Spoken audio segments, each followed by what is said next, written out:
Princess Kate and Prince William driving forward with plans that could benefit Prince George.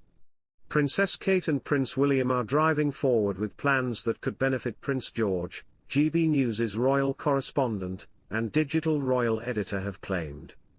Cameron Walker exclusively revealed last month that the Prince and Princess of Wales are hiring a new assistant private secretary. On this week's episode of the Royal Record podcast, Cameron and Svar Nanan-Sen discussed Kate and William's upcoming plan that could benefit the future Prince of Wales. Cameron said, "A royal source told me that when William took on the title of Prince of Wales he had started to learn Welsh. His first big engagement post the royal mourning period was to Swansea with the princess at the time. That was in 2022. Welcome to Royal Pancakes. If you are new here, please don't forget to subscribe and click the notifications bell, so you don't miss any news about the British monarchy." The new Prince and Princess of Wales arrived at St. Thomas Church, which had been redeveloped to provide support to vulnerable people. For the engagement, Kate wore a red coat from LK Bennett to pay tribute to the Welsh flag. Cameron continued, "They want to, I'm told, deepen the trust and respect and understanding of the Prince and Princess of Wales.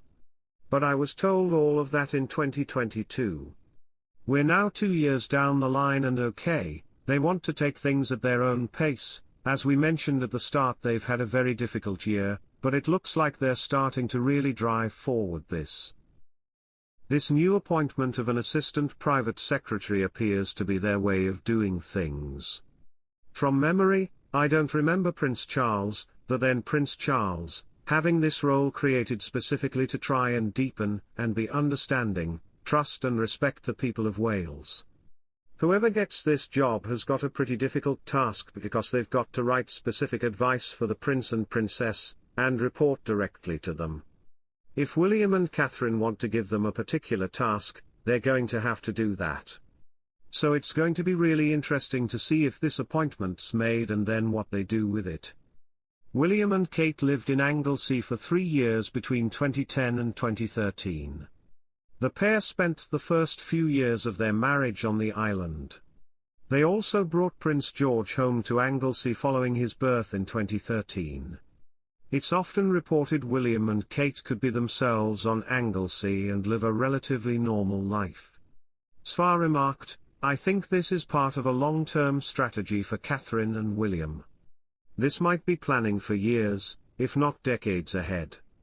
There will be a day when Prince George will become the Prince of Wales, too. So this may be something that they're looking to put infrastructure in place, not just for them to benefit from, but also for Prince George as well." Princess Kate and Prince William are launching a new plan for Wales after their royal titles have been dismissed, GB News' royal correspondent has claimed. The Prince and Princess of Wales are looking for a new assistant private secretary, GB News revealed last month. Cameron Walker and Svar Nanan-Sen, GB News' digital royal editor, sat down for this week's episode of the Royal Record podcast, to discuss Kate and William's exciting new plan. The royal correspondent said, "They appear to be very much planning for the future now. Not perhaps as Prince and Princess of Wales, but maybe a little bit looking even further into the future as the next king and queen." I had an exclusive this week on the gbnews.com website revealing that they are looking for a new assistant private secretary to specifically focus on the home nation. So Northern Ireland, Wales, and Scotland, but even more of a focus on Wales in their role as Prince and Princess of Wales. And they want somebody who speaks fluent Welsh, who is very heavily a big expert in Welsh communities and the government of that country, and the issues that really matter to them. It's really interesting that they are starting to go down that path and realizing perhaps they are two mainly English people who are very privileged and they need a bit of help. The Prince and Princess of Wales were previously known as the Duke and Duchess of Cambridge during Queen Elizabeth II's reign. King Charles assigned the couple the Prince and Princess of Wales when he ascended to the throne in September 2022. The digital royal editor remarked, "There is a little bit of animosity in some communities towards the Prince and Princess of Wales.